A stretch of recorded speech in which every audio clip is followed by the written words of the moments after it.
എല്ലാവർക്കും നമസ്കാരം. ഞാൻ ശ്രീ കുളത്തൂർ ഗിരീഷ് അഗ്നിഹോത്രി. ശ്രീമദ് ഭാഗവത കഥയിലേക്ക് എല്ലാവർക്കും സ്വാഗതം. അത് ഷഷ്ടോധ്യായ, 6-ാം അധ്യായമാണ്. വിരാട് പുരുഷ വർണ്ണന.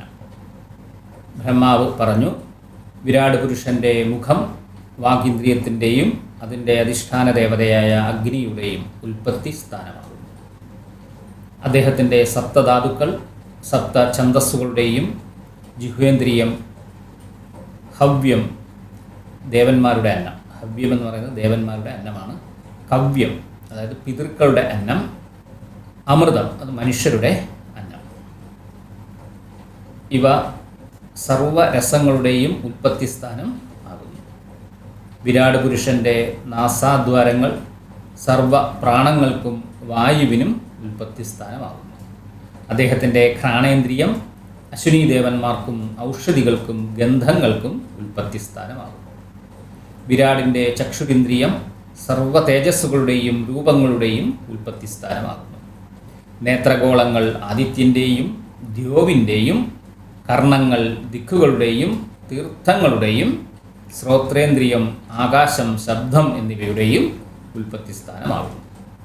അദ്ദേഹത്തിൻ്റെ ശരീരം സർവ വസ്തുക്കളുടെയും സാരാംശത്തിൻ്റെയും സൗഭാഗ്യത്തിൻ്റെയും ഉറവിടമാകും. അദ്ദേഹത്തിൻ്റെ ത്വക്ക് സ്പർശനേന്ദ്രിയത്തിൻ്റെയും സർവ യജ്ഞങ്ങളുടെയും ഉൽപ്പത്തി സ്ഥാനം ആകുന്നു. യജ്ഞത്തിന് ഉപയോഗിക്കുന്ന സർവ ഔഷധികളും വിരാട് പുരുഷൻ്റെ രോമങ്ങളിൽ നിന്ന് ഉണ്ടായതാകുന്നു.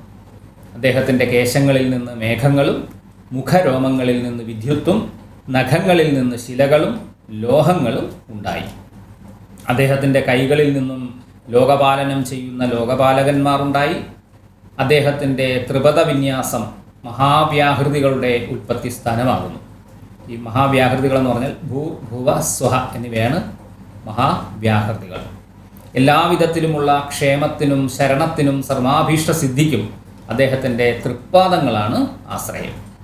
അദ്ദേഹത്തിൻ്റെ ജനനേന്ദ്രിയത്തിൽ നിന്ന് ജലവും രേതസ്സും മേഘങ്ങളും പ്രജാപതിയും സൃഷ്ടിക്കുള്ള സർവ സാമഗ്രികളും ഉത്ഭവിക്കുന്നു. സംഭോഗജന്യമായ ആനന്ദത്തിൻ്റെ ഉറവിടം അദ്ദേഹത്തിൻ്റെ ഉപസ്ഥമാകുന്നു. അദ്ദേഹത്തിൻ്റെ പായു യമൻ്റെയും മിത്രൻ്റെയും ഉൽപ്പത്തി സ്ഥാനവും വിസർജന സ്ഥാനവും ആകുന്നു.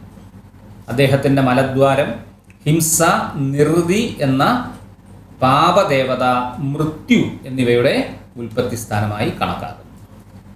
അദ്ദേഹത്തിൻ്റെ പൃഷ്ഠഭാഗം അപമാനം, അധർമ്മം, അജ്ഞാനം മുതലായവയുടെ ഉൽപ്പത്തി സ്ഥാനമാകുന്നു. വിരാട് പുരുഷൻ്റെ അസ്ഥികളിൽ നിന്ന് നദീനദങ്ങളും പർവ്വതങ്ങളും ഉണ്ടായി. അദ്ദേഹത്തിൻ്റെ ഉദരം സർവ്വജീവജാലങ്ങളുടെയും ലയസ്ഥാനവും മൂലപ്രകൃതിയുടെയും അന്നരസത്തിൻ്റെയും ഉൽപ്പത്തി സ്ഥാനവും ആകുന്നു.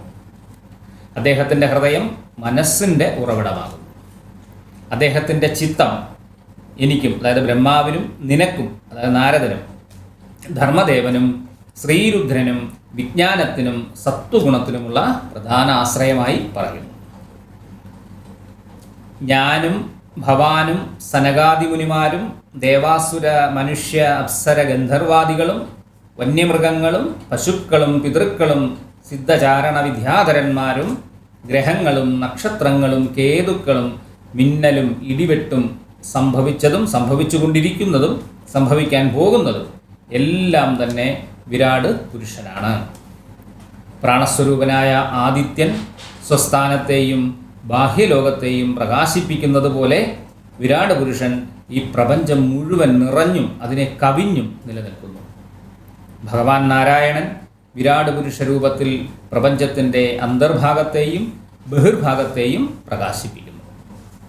ഈ വിരാട് പുരുഷൻ നശ്വരമായ കർമ്മഫലത്തെ അതിക്രമിച്ചവനും സർവാഭയത്തിൻ്റെയും അമൃതത്വത്തിൻ്റെയും ഈശനുമാകുന്നു.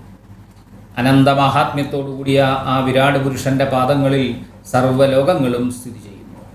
ജനോലോകവും സത്യലോകവും തപോലോകവും അദ്ദേഹത്തിൻ്റെ മൂർധാവിൽ സ്ഥിതി ചെയ്യുന്നു. ത്രിശിരസ്സുകളോടുകൂടിയ വിരാട് പുരുഷൻ അമൃതത്വം, ക്ഷേമം, മോക്ഷം എന്നിവയെ ഓരോ ശിരസിൽ വഹിച്ചിരിക്കുന്നു. ഈ പുരുഷൻ്റെ ഒരു പാദം ഗൃഹസ്ഥാശ്രമിക്ക് വേണ്ടി ത്രൈലോക്യത്തിൻ്റെ അകത്തും, മറ്റ് 3 പാദങ്ങൾ ബ്രഹ്മചര്യ നിഷ്ഠയോടുകൂടിയ മറ്റു 3 ആശ്രമക്കാർക്ക് വേണ്ടി പുറത്തും സ്ഥിതി ചെയ്യുന്നു. മോക്ഷം, ഭോഗം എന്നിങ്ങനെ രണ്ട് മാർഗത്തോടു കൂടിയ വിദ്യയ്ക്കും അവിദ്യയ്ക്കും ആശ്രയം ഈ വിരാട് പുരുഷനാണ്. യാതൊരു ഭഗവാനിൽ നിന്നാണോ വിരാട് പുരുഷനും ഇക്കാണുന്ന ബ്രഹ്മാണ്ഡവും ഉണ്ടായത്, അദ്ദേഹം സൂര്യനെപ്പോലെ ഈ വിശ്വത്തെയും അതിക്രമിച്ചു നിൽക്കുന്നു. വിരാട് രൂപിയായ വിഷ്ണുവിൻ്റെ നാഭിയിൽ നിന്നുണ്ടായ പത്മത്തിൽ ഞാൻ ജാതനായപ്പോൾ അദ്ദേഹത്തിൻ്റെ അംഗങ്ങളിൽ മാത്രമേ എനിക്ക് യജ്ഞസാമഗ്രികൾ കാണുവാനായുള്ളൂ. അല്ലയോ മുനിസത്തമ, യജ്ഞത്തിനാവശ്യമായ വനസ്പതികൾ, മൃഗങ്ങൾ, കുശപ്പുല്ല്, ഈ യാഗഭൂമി, പാത്രാദികൾ, ഔഷധികൾ, നെയ്യ്, രസങ്ങൾ, മണ്ണ്, ജലം, ഋക്കുകൾ, യജുസ്സുകൾ, സാമങ്ങൾ, ചാതുർഹോത്രം, നാമധേയങ്ങൾ, മന്ത്രങ്ങൾ, ദക്ഷിണ, വ്രതം, ദേവതാനുക്രമം, കൽപ്പം, സങ്കല്പം, തന്ത്രം, ഗതി, ദേവതാധ്യാനം, പ്രായശ്ചിത്തം, സമർപ്പണം തുടങ്ങിയ സർവ്വസാമഗ്രികളും ഞാൻ ആ വിരാട് പുരുഷൻ്റെ അവയവങ്ങളിൽ നിന്നും സമാഹരിച്ചു. അനന്തരം ഞാൻ ആ യജ്ഞസാമഗ്രികൾ ഉപയോഗിച്ച് ആ വിരാട് പുരുഷനെ തന്നെ യജിച്ചു. തുടർന്ന് അവിടുത്തെ സഹോദരന്മാരായ 9 പ്രജാപതിമാരും വ്യക്തനും എന്നാൽ അവ്യക്തനുമായ വിരാട് പുരുഷനെ യജിച്ചു. അതിനുശേഷം മനുക്കളും ഋഷിമാരും പിതൃക്കളും ദേവന്മാരും ദൈത്യന്മാരും മനുഷ്യരും എല്ലാവരും കാലാനുസൃതമായി ഭഗവാനെ യജ്ഞങ്ങളാൽ യജിച്ചു. സ്വതവേ നിർഗുണനാണെങ്കിലും സൃഷ്ടിയാദിയിൽ സ്വീകരിക്കപ്പെട്ട മായാഗുണങ്ങളോടുകൂടിയ ഭഗവാനിൽ ഈ വിശ്വം അധിഷ്ഠിതമായിരിക്കുന്നു. ആ ജഗദീശ്വരൻ്റെ ആജ്ഞയ്ക്കനുസരിച്ച് ഞാൻ ഈ കാണുന്ന വിശ്വമെല്ലാം സൃഷ്ടിക്കുകയും ഹരൻ ഹരിക്കുകയും ചെയ്യുന്നു. ത്രിശക്തികളെയും ധരിക്കുന്ന ഭഗവാൻ വിഷ്ണു രൂപത്തിൽ സർവവും പാലിക്കുന്നു. അല്ലയോ മകനെ, നീ ചോദിച്ചതിനെല്ലാം ഞാൻ മറുപടി നൽകിയിരിക്കുന്നു. സത്തായോ അസത്തായോ യാതൊന്നും തന്നെ ഭഗവാനിൽ നിന്ന് അന്യമായി സ്ഥിതി ചെയ്യുന്നില്ല. മകനെ, ഭഗവാനെ തന്നെ ഹൃദയത്തിൽ ധരിച്ചിരിക്കുന്നത് കൊണ്ട് എൻ്റെ വാക്ക് അസത്യമാവുകയില്ല. മനസ്സ് അപഥസഞ്ചാരം നടത്തുകയില്ല. ഇന്ദ്രിയങ്ങൾ അസത്പദത്തിൽ ഗമിക്കുകയുമില്ല. വേദസ്വരൂപനും തപസ്വരൂപനും പ്രജാപതിമാരുടെയും പതിയുമായ എനിക്ക് എത്രയൊക്കെ ഏകാഗ്രതയോടുകൂടി യോഗാചര്യകൾ അനുഷ്ഠിച്ചിട്ടും ഭഗവാന്റെ മാഹാത്മ്യം പൂർണ്ണമായി മനസ്സിലാക്കുവാൻ സാധിച്ചിട്ടില്ല. സംസാരബന്ധത്തെ ഛേദിക്കുന്നതും ശ്രേയസ്സിനെയും മംഗളത്തെയും നൽകുന്നതുമായ ഭഗവാന്റെ തൃപ്പാദങ്ങളെ ഞാൻ ശരണം പ്രാപിക്കുന്നു. ആകാശത്തിന് സ്വന്തം വ്യാപ്തി എത്രയാണെന്നറിയാൻ കഴിയാത്തതുപോലെ ഭഗവാനും മായയുടെ പരിധി എത്രയാണെന്ന് അറിയില്ലത്രേ. ആ നിലയ്ക്ക് അന്യരുടെ കാര്യം പറയേണ്ടതുണ്ടോ? ഭഗവാന്റെ മായ കൊണ്ട് മോഹിപ്പിക്കപ്പെട്ടവരായതുകൊണ്ട് എനിക്കോ ഭവാനോ ശിവനോ പോലും ഭഗവാന്റെ യഥാർത്ഥ മാഹാത്മ്യം അറിയുവാനായിട്ട് കഴിയുന്നില്ല. പിന്നെ അന്യരുടെ കാര്യം പറയേണ്ടതുണ്ടോ? ഓരോരുത്തരും ഈ മായാപ്രപഞ്ചത്തെ ഒരു പരിധിവരെ മാത്രം അറിയുന്നു. ഭഗവാന്റെ യഥാർത്ഥ തത്വത്തെ അറിയാൻ കഴിയാത്തവരായതുകൊണ്ട് നാമെല്ലാം അദ്ദേഹത്തിൻ്റെ അവതാരലീലകളെ പാടി സ്തുതിക്കുന്നു. അനന്തമാഹാത്മ്യത്തോടുകൂടിയ ആ ഭഗവാനായിക്കൊണ്ട് എൻ്റെ നമസ്കാരം.